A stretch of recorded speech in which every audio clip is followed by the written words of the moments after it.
தீர்க்க ஆயுசுடன் வாழ வைக்கும் குணங்களில் முதலிடத்தில் இருப்பது அன்பு. நான் சொல்லும் அன்பு சுயநலன் அற்ற பரிசுத்தமுள்ள அன்பு.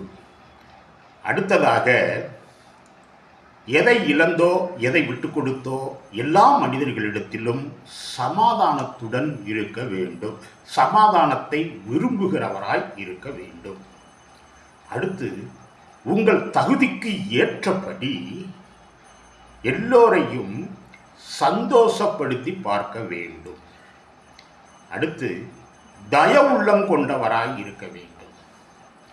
அடுத்து, சாந்த குணம் கொண்டவராய் இருக்க வேண்டும்.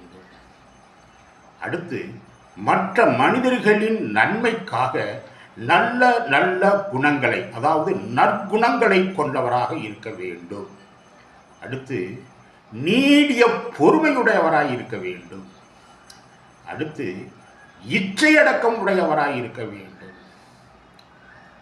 அடுத்து, கர்த்தரை முழு மனதோடு விசுவாசிக்க வேண்டும்.